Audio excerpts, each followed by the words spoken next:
What's up, guys? These are the adventures of Arrow Fisher, AOE 2020. And I wanted to share some thoughts today. I was thinking about the age-old question. I guess it's age-old. Is the glass half empty or is it half full? And I guess it all comes down to perspective. Some people would see it as half full or half empty. But really, I guess, technically, it all depends on the last drop. Like, if the last drop was adding to the cup, then it's half full. And if the last drop was being taken away, then it's half empty. But I think, to me, personally,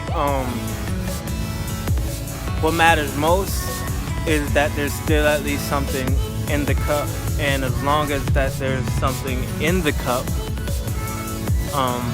you're doing pretty good, because the cup could be empty. Could be full too, but it also could be empty. And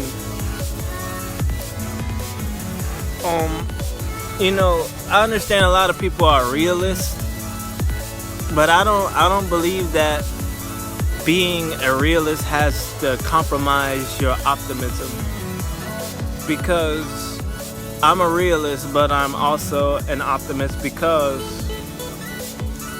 well, I know that I'm optimistic because I'm gonna do everything necessary to make things better, and that gives me every reason in the world to be optimistic, because I believe in myself. So no matter what the circumstances are, I know that my intentions are set on making things better. So if you know you're gonna make things better, or you believe you're gonna make things better, then you should be optimistic. Yeah. So you can be a realist and you can also be an optimist, or you could be a realist and be pessimistic if you have no intentions of making things better, or you don't think you can make things better. That's totally up to you. But I don't think that would be the best way to look at things if you want it to be better, because you pretty much lost already if you're not trying to play the game. So that's just what I was thinking about today. These are the adventures of Arrow. Check me out, AOE 2020, spelled AYOEE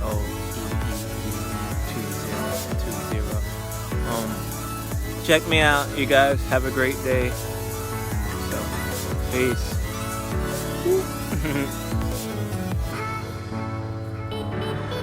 I would also like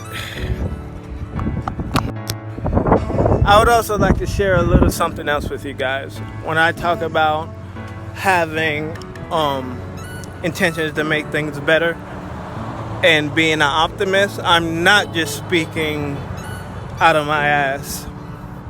I am actually a suicide success survivor, actually. Once, maybe a few years ago, I was found hanging, and I was in a coma for 3 days, and it was a literal eye-opener, actually, all jokes aside.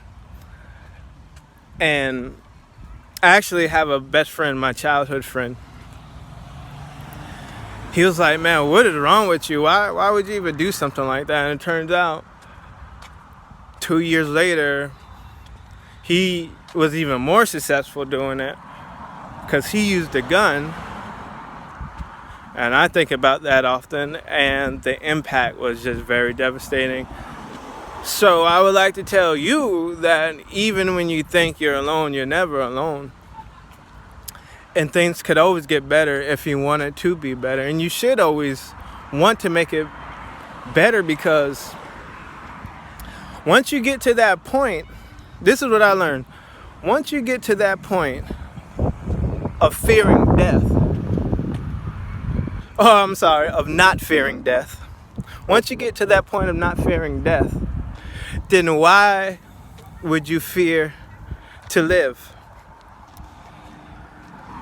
So if you don't fear death anymore, which is a large part of people's doing things a certain way,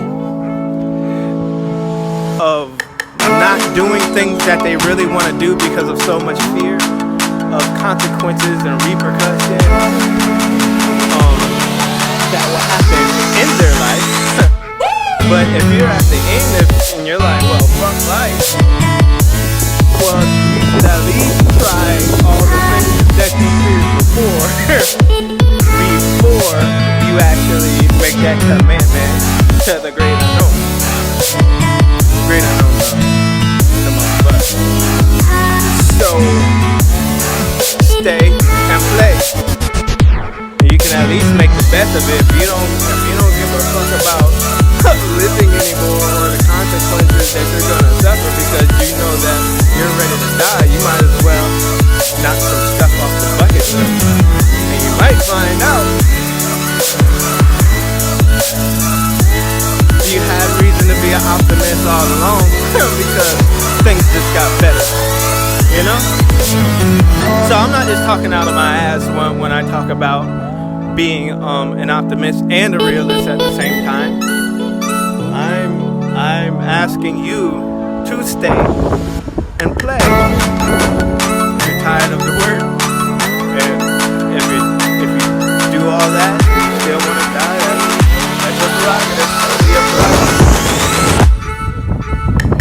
If you don't want to die because you want to, and then you just skip not doing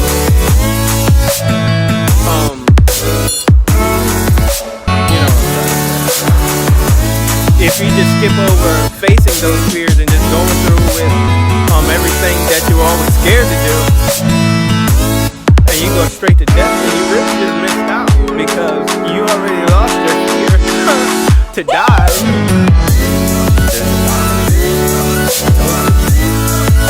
But you already lost your fear to die, so you should lose your fear to live too as well. So stay in place.